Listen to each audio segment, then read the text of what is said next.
Welcome to the TEConnect podcast. It's time to get connected.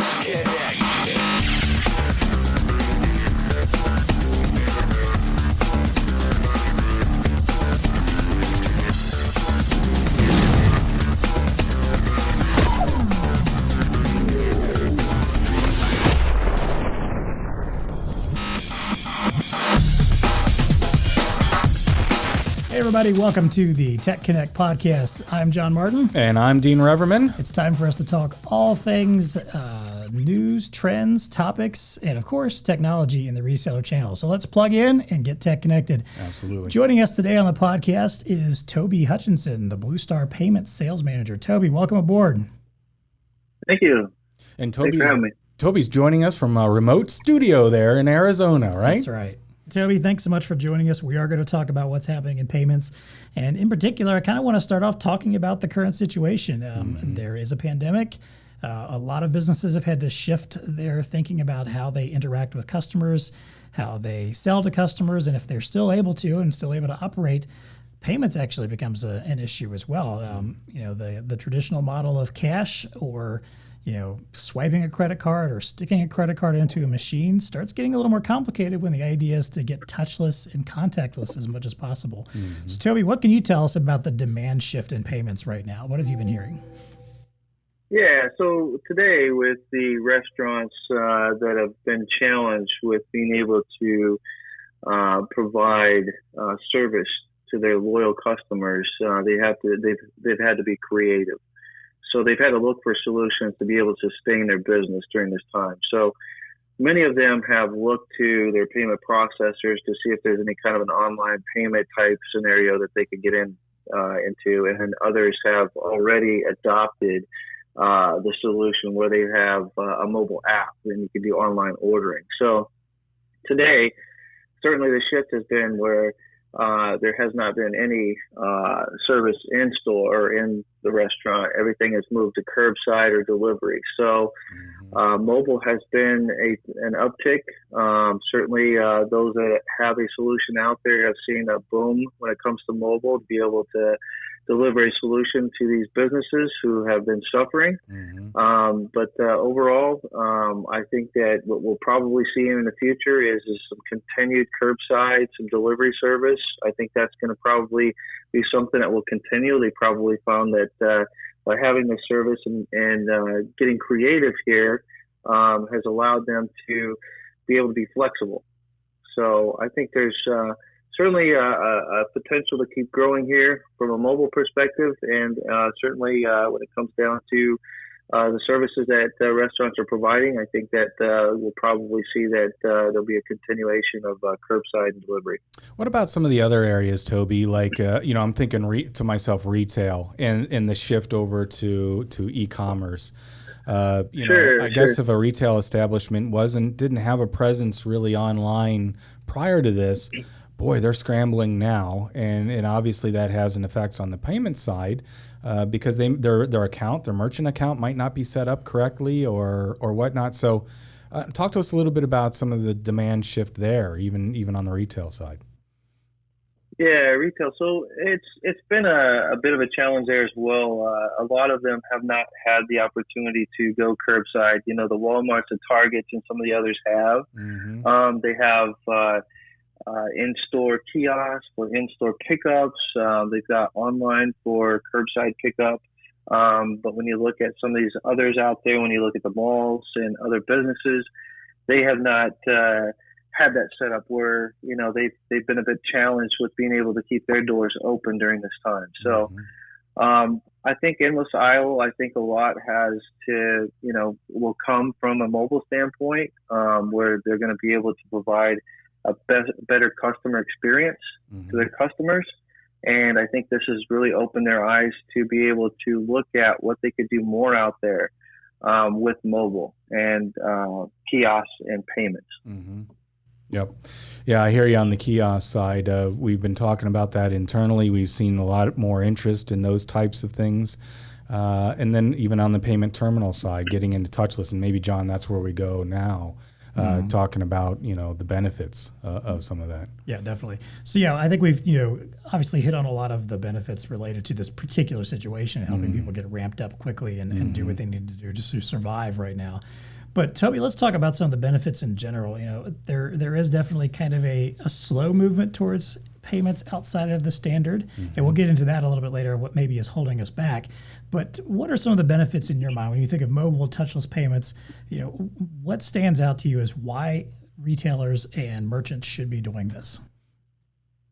Well, certainly, I think when you start looking at tracking purchase behaviors, looking at inventory, looking at increasing sales, there's incentives that can go along with programs out there.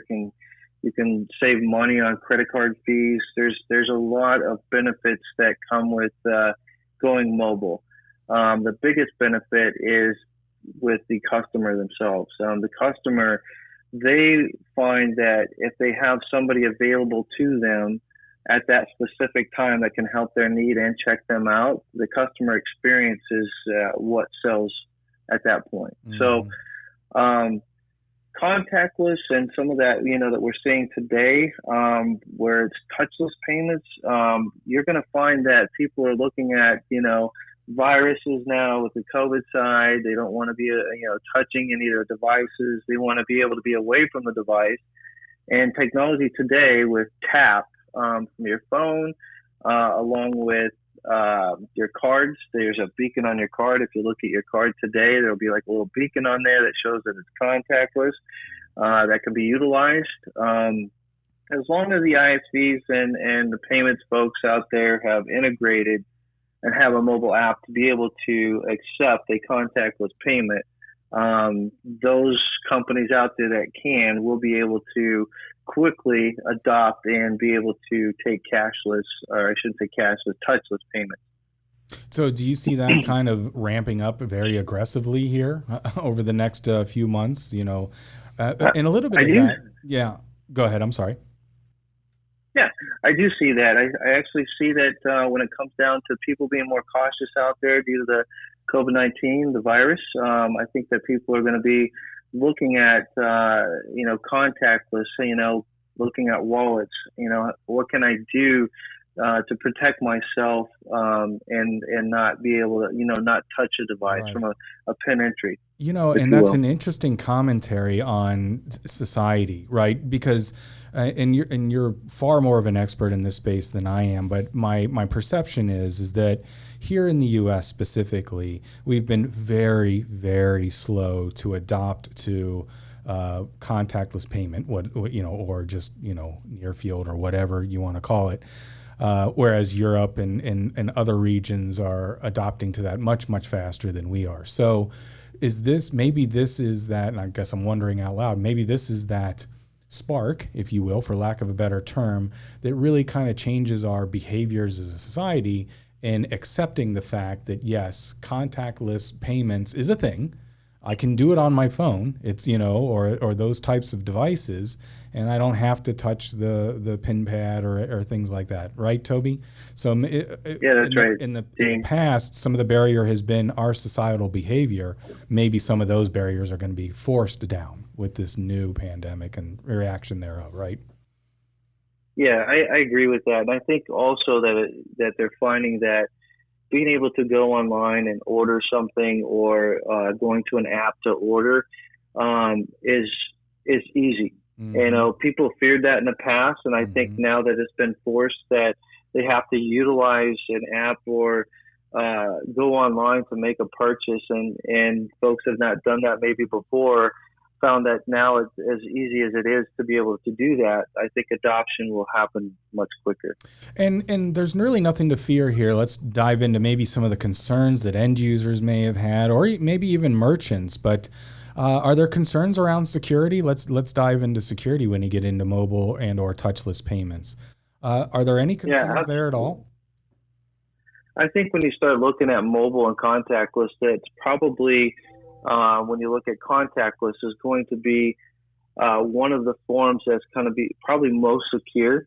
When you look at your phone today, when you use a Google wallet, or if you're using Apple Pay or one of those wallets that you have out there, you're going to probably find that, leaving your wallet out on the desk, people have access to your credit card and they can go out and utilize your credit card at a store. Leaving your phone locked on a desktop or a countertop, it's going to, you'll be at less risk of somebody being able to utilize your card, right? So when it comes down to security, the best form of security seems to be that, tap through your phone, through wallets is becoming a real secure option nowadays. So security for EMV, I mean, when you look at today with the dip cards, you had swipe before, skimming devices that were placed on those credit card devices, and we're able to skim your credit card number. Now with the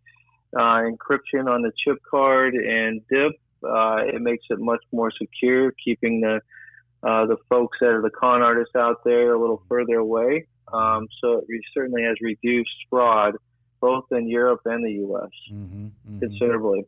And the speed, so security is one thing. I know maybe early on some of the user experience, which I agree with you, commenting that, a lot of this is driven by customer experience and at least on the mobile payment side. But if we go touchless on the payment side, maybe this is just my perception, but a few years back, it seemed like it was not as quick, believe it or not, as just the swiping of the card. Where do we stand as far as speed in relation to what people would traditionally do on a card swipe? Are we there now, Toby? Is the touchless, pretty quick?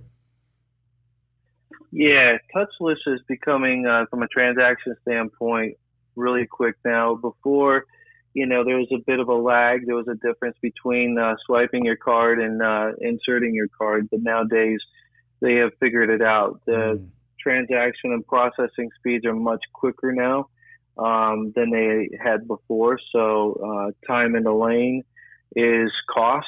A lot of times it's revenue. A lot of times it can be a variable of different things that are out there that you can look at. But overall, at the end of the day, speed is a factor, and they want to be able to get folks through the line quickly. So, yeah, cost. On the other hand, you'll probably find that there's probably less cost as well. So dip has been a really good security, cost savings, etc., for companies out there with processing EMV transactions. So, staying with that, and John, maybe this is a good segue into the benefits of pay at table, mobility. Maybe we can dive into that a little bit here. Yeah, so obviously once everything's said and done, and maybe we're getting back to that new normal or next normal, and we are getting people back into restaurants and back into places where they can sit down and be together. Pay at table feels like another type of payment that is just not really taking off. I'm always amazed when I go to a restaurant and I have a pay at table option. I'm always fascinated by that. I love that I have that. No more waiting around for the check to come to you. You don't have to, the servers don't have to be bogged down with the time it takes to come bring a check over to you and check back in, swipe your card, come back, deliver it again. You can take care of all that at your table. But again, it still seems to be kind of slow. So, Toby, what are some of the, we've talked about some of the benefits. What are some of the benefits you're seeing around pay at a table? And again, how can we, kind of push the needle forward and get more restaurants doing this once we are back into the in-store experience?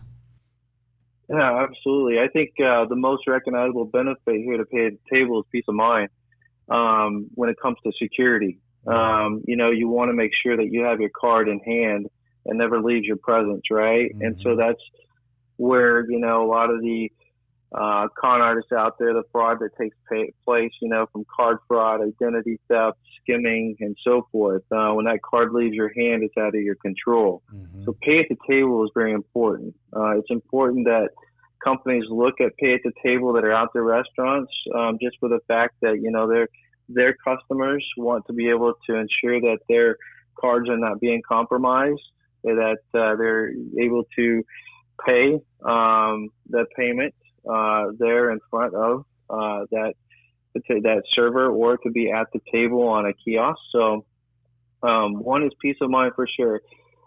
Two is that you'll probably find that you'll have better customer experiences with pay at the table. One is that there's a lot more that the server can be doing, where before they had to go and grab the ticket and bring it to you, sign, bring it back, and so forth, where they can come back to your table and see if there's anything more that you need. You can add to your tab, if there's more that you want to add, if it's dessert and so forth. It makes it just much more of a better customer experience and convenience. Certainly, as we spoke with fraud, that's fraud reduction. Certainly, they can increase profitability. There's increased tip, if you will, as you notice that there's a lot of times where you'll find there's a little meter on there, for your waitress or waiter, that, the applications put that on there just to ensure that that the folks are getting tipped. There's a recommendation. So overall business performance, when it comes to servers, it's just being more productive, customer satisfied, and likely to return. So, from our customer standpoint or a reseller standpoint, maybe I know that what are some thoughts that you have of enabling those folks or helping those folks to get their customers to adopt mobile payments? I mean, I think you've done a great job of illustrating some of the benefits, and maybe it's just that. Maybe they're just describing those benefits. But I know that you've spent a lot of time in the reseller community. What's some of your advice there that that you could pass on to other resellers about who have had success, converting a lot of end users, retail, restaurants into mobile payments? Are there some golden key ideas here that you could parlay? Yeah, sure. I think at the end of the day is really just understanding the solution. Is it a parking lot tenant? Is it, just really understanding the solution that the customer is looking for? But pay at the table is certainly one that you kind of already know that you're going to be paying at the table. The solution's there. It's going to be that asking the same questions if they're looking at improving the customer experience with their customers, if they're looking for helping their customers reduce, fraud and identity theft, help increase tip. By helping them, would be offering them a solution, a mobile solution. And it could be a variety of different vendors out there with these mobile solutions, but certainly one solution will fit best for that customer. It's just finding what the solution is that they're looking for that would best fit them. If it's outdoors, indoors, if it's going out to a gazebo and helping folks with getting their drinks ordered, or if it's inside at the table taking order and paying at that point. So it really just comes down to the solution. Yep. I would think another huge benefit that would be a great talking point for resellers in discussing this with their customers is table turnover. It's a huge deal in retail or in the restaurant business, at least, that you need to get those tables cleared, because the more customers you can get seated at those tables, the more money you're making throughout the night. You got to think there's a lot of time that's wasted when a customer comes in, sits down, has to wait for someone to come over and talk to them, get their order placed before they get their food. And then if you're adding on to that at the end of the meal, when they're done, they're ready to leave. How much time are they sitting there waiting, especially on an extremely busy night or something, for the check to show up, for then also for the server to come back, pick up that check, take the money, cash them out, bring it back, sign off, and then leave. You could easily, that's 10, 15 minutes you could be shaving potentially off of every single dining experience. That frees up more time and space to get more people actually into your restaurant. So to me, it seems kind of a no-brainer to use that as a selling point also. Right. So, all right, great. Well, the other question I wanted to ask, we kind of actually touched upon this a little bit earlier too. We were talking about the adoption rates and how slow the U.S. has been compared to the rest of the world. I actually have some statistics around that were very alarming that we're at this point. So 29% of U.S. smartphone owners are using mobile pay. That's only 29%. Basically, at this point, if you've had an iPhone any of the last, 3-4 generations, you have mobile pay available for you. Most Android phones, you can either do Google Pay. Samsung phones have Samsung Pay now, but we're still way behind that. Interestingly enough, the Starbucks mobile app up until 2018 was the most used mobile payment. I didn't even realize you could pay it. I don't drink a lot of coffee, but apparently that was the most used mobile payment. Oh, I believe it. Apple Pay finally took over a couple years ago on that, and is finally leading the charge. Oh, so you're saying Starbucks was the number one? The number one mobile payment app was Starbucks for a good long time. My teenage daughter uses it all the time. There you go. So I found that kind of interesting, and this is something that resonates with me because I was an early adopter to Apple Pay. I was all on board with using it, but I was always annoyed by how many places weren't taking it or didn't understand how to use it at all. And it's not a convenient experience in a lot of places either. Like I was driving through the McDonald's drive-through with my family a couple weeks back, I think, and they, offer it through the drive-through. And I thought, well, great, this is a great way to do something contactless in this particular time. Yep. Well, to do it, they had to actually pull their payment terminal away from their register and push it out the window to me so that I could do it. They didn't have any kind of detached device or anything there. Gotcha. So I feel like we're way behind the ball on figuring out how to make this simple and easy that's for a really ourselves. good point, though, Toby, because I know that, you've got a technical background as well. Do we need some catch up on the technology side to enable, contactless payment? What are your thoughts there? Or maybe what's coming down the line, if you will? Well, I think that, first of all, when you look at contactless, and you look at today with, let's say, Starbucks, the mobile apps, the QSR codes, and cryptocurrency, and various things that are being introduced in form of payment, it's one of those things from adoption standpoint and technology. Mobile has continued to be defined and redefined. I think at the end of the day, when you look at smartphones, you look at apps, those are becoming a lot of the new forms of payment technology today. Cryptocurrency is beginning to take a stance now as well in overseas in Asia. But as far as the technology and tap, if you go back to the day with mobile gas stations, if you remember that little fob that you used to have on your keychain, and where it went from there to where we are today, it's changed considerably from a payment standpoint. We've got wristbands out there now that people wear that can load money on wristbands, that can wave the little wristband over the contactless reader and make payment with it being a cash on a wristband. You can use your watch today and wave your watch over the top just as much as your phone is a tap technology. So I'm with you on all those things, Toby. Maybe the technology's there. Maybe I'll ask the question a little bit differently because kind of like where we were with EMV, and we know that there was the huge push to get EMV readers out there. What was that, Toby? A year and a half ago, 2 years ago, maybe probably even longer than that? October 2015 was a liability shift. Yeah, that's right. So that really So there was started driving the demand. Yep, there was a big push to do that, but we all know that the small and medium-sized businesses simply did not adopt quickly enough. Even today, it's a little bit more of a rarity now, but I can't say that I haven't used a swipe, and I have. I've swiped my card in the last 6 months. I know I have. 3 months.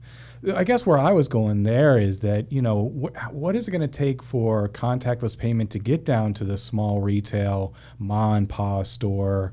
Is it a cost consideration there? Is it the new payment terminal? It's just, it's a more expensive payment terminal, and it's the $200 that the ma and pa store doesn't have right now? Or, what are your thoughts there?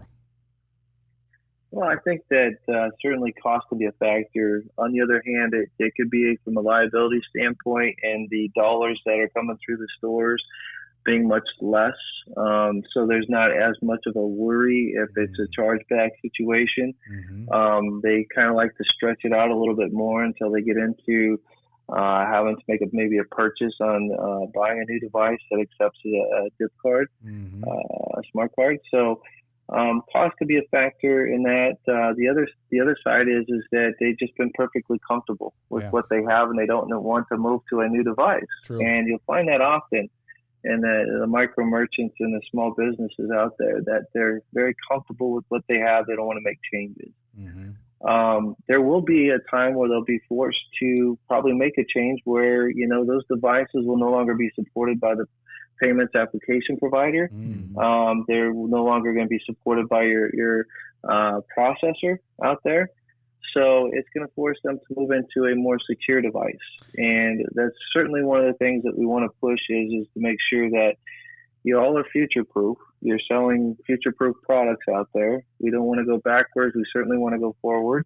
And with those new devices comes new technology. There's a lot that comes along with that, from beacon technology, buyer behavior, a lot of buying habits that are logged, and finding out what your end customer is doing, to be able to figure out how we can put together a loyalty program or even send something in the mail, if you will, identifying what you're buying and send a coupon. So I think overall, when you start looking at the technology and where folks are today, it's really coming down to, are they comfortable?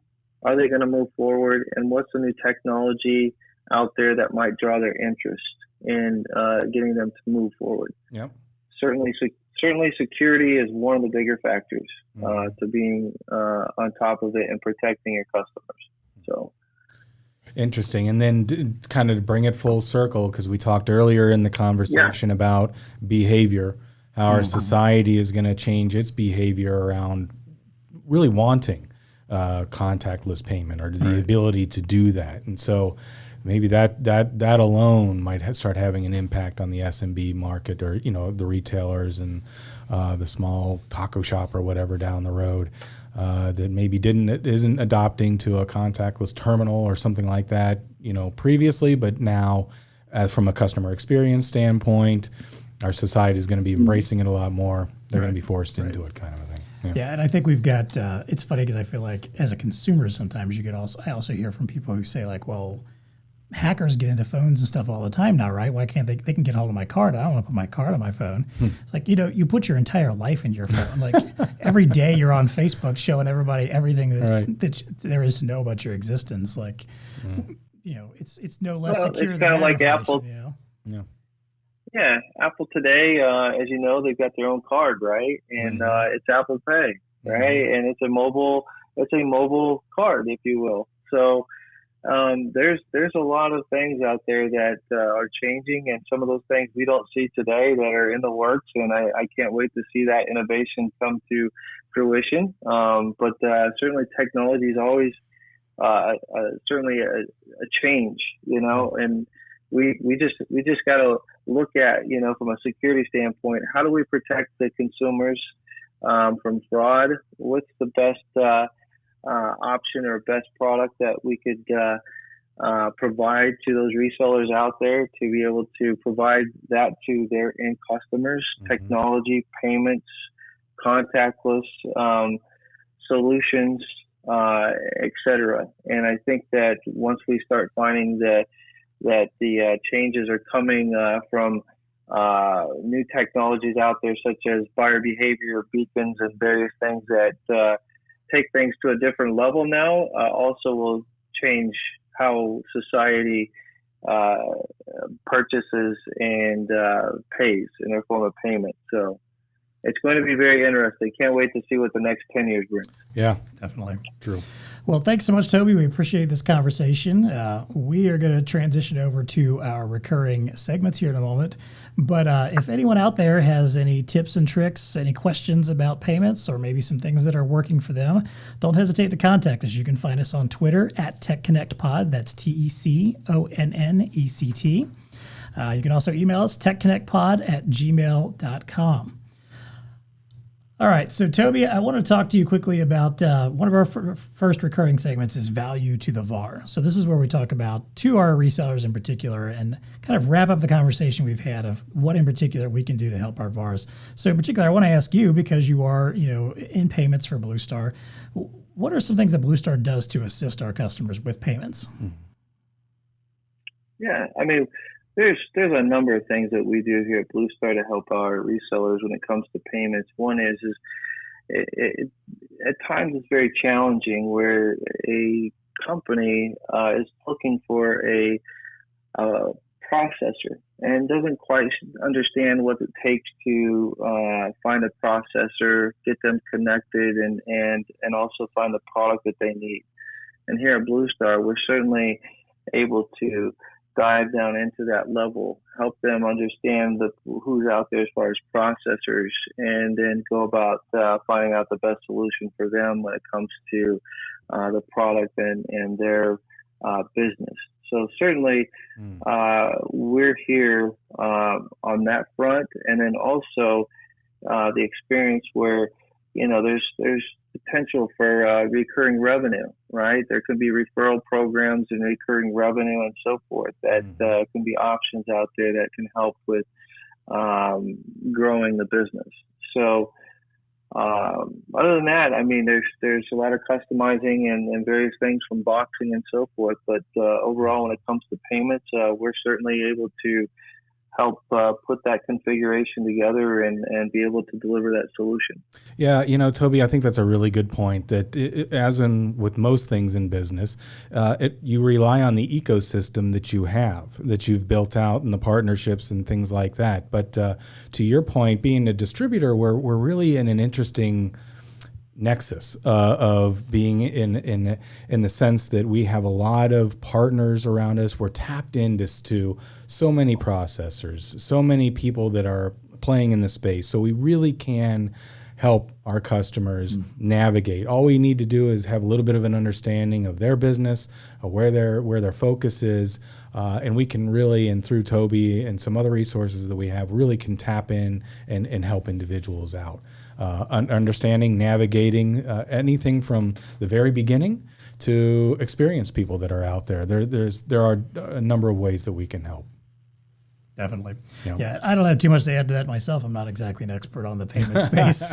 I do know on BlueStarInc.com, we do have a payments microsite available there. Absolutely. So got all kinds Actually, of we're going to be information. revamping it that you may not be aware of. We're going to be revamping some of our finance site and talking about our hybrid SaaS solutions, which is a whole nother topic that we can get into. Yeah, there's lots of useful content there. There's even an ebook on key injection services, which is something else we can get into at a different time. Yep. I helped write that, so that's some good stuff there. But yeah, I think the most important thing for ours is don't forget that we do have offerings and ability to help you out in this. Yeah. It's not an island situation. We're not just selling you hardware and then looking the other way and running off. Absolutely. Come to us, talk to someone like Toby. We're going to be able to help you out there. Yep, no doubt.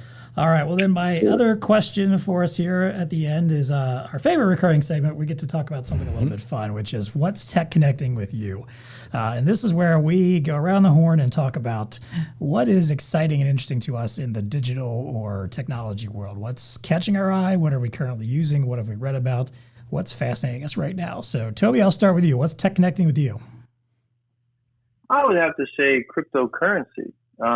This is something new. It's something that I'm trying to dig into a little bit deeper to understand a little bit more with some middleware out there. But cryptocurrency is becoming something new as a new form of payment. So that has been on my radar for several months now, and I'm learning a little bit more on companies out there that have a solution with the cryptocurrency side for form of payment.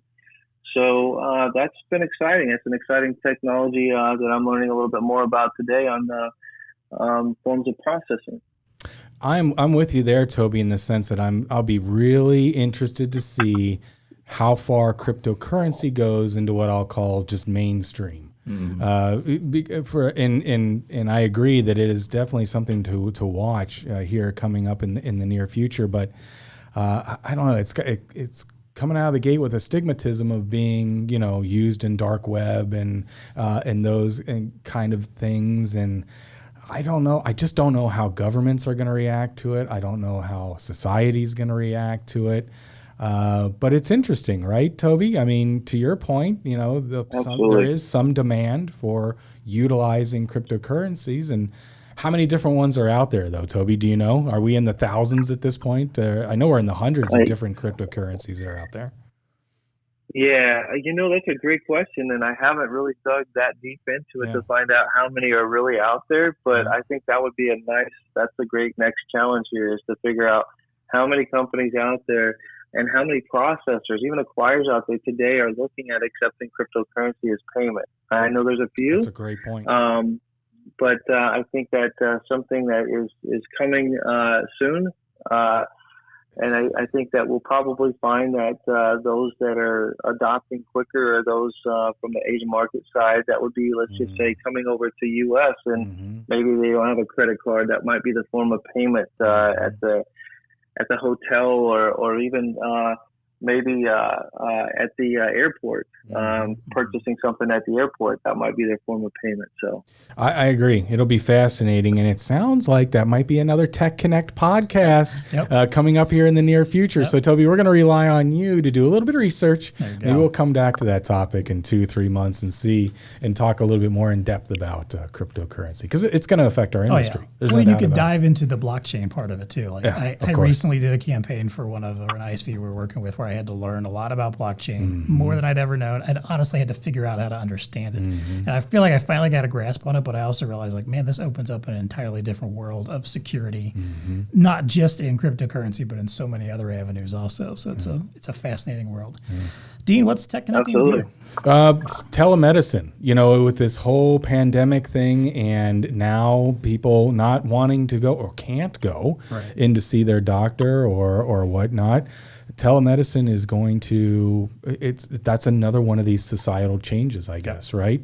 If you had a fear of going to the doctor's office, well, I guess that kind of mitigates your fear of just pulling up your iPad and connecting to your doctor via, the video there and having a chat about. So I think telemedicine is just one of those technologies that it's not that it's revolutionary. It's taking existing technologies of web and video cameras and things of that nature, but obviously being utilized in a way that is really impactful to our society. And I think that that's a change that's going to be around for a little while. So all that having been said, a little bit of a Wild West on what telemedicine app would you use and stuff like that. And I think a lot of the insurance companies and large healthcare providers are kind of scrambling to figure out that solution. So that's kind of interesting. Yeah, I agree. I think the doctors themselves would have to do some catch-up work on that too. Like I read an article, I don't know, a couple weeks ago about a doctor who actually was using telemedicine to reach out to his clients and patients that were in the at-risk group of COVID-19. Like some of the ones that particularly like elderly patients or patients with pre-existing conditions. He was actively reaching out to them, scheduling these appointments. I don't think he was even charging them for them, just saying, hey, I just wanted to check in with you, talk about the situation. Answer questions you might have. Someone like that is someone who's going to be out in the forefront of this when it does become a real thing. And hopefully other healthcare providers are going to make some efforts to catch up to that. So cool. What's TEConnecting with you? You can't get off the hook. I know. So I'm the resident nerd on this podcast. I mean, we could all say we're all a little bit nerdy, but like I always have nerdy things to talk about. So one that occurred to me a little bit ago when I was thinking about this is I'm a big fan of podcasts, which is why I'm excited to actually be on this side of the mic recording one. I listen to a lot of them, and a recent one that I found that I've just started listening to is called Newcomers. And it is a podcast that's the two hosts are Lauren Lapkus and Nicole Byers. They are comedians and actresses. Lauren, I've seen in a couple things like Big Bang Theory and Orange is the New Black. She kind of pops up a little bit on a few different programs. Well, the two of them got together and decided to talk about the fact that they have never seen a Star Wars film. They only know Star Wars from the context of the pop culture and not anything about ever actually watching them. Gotcha. So they decided they're going to watch the movies and then record a podcast about the movie they watched. They usually bring in a special guest that is a little bit more knowledgeable to help them fill in the gaps. And it's one of those podcasts that is fun and hilarious, especially for, I'm not the kind of like hardcore nerd where I get upset when people don't get or like or understand the things that I'm into. But this is very much a conversation where I know some people might be listening to them and just like, grinding their teeth because they haven't been immersed in it their entire lives. Like in the Star Wars. And they have, and they have a fascinating perspective on it. It's hilarious. It's a lot of fun to listen to. I'll be darned. Newcomers. Filled with jokes. It's called Newcomers. All right, fair enough. Find it on the podcast of your choice. There you go. So. Cool. All right. Well, that wraps it up for us. It's time for us to unplug. Toby, once again, thank you so much for joining us. We appreciate having you on today. Thanks for having me. Sure. For Dean Reverman, I am John Martin. Until next time, we're going to unplug and we'll hopefully TEConnect again in the future. Thanks.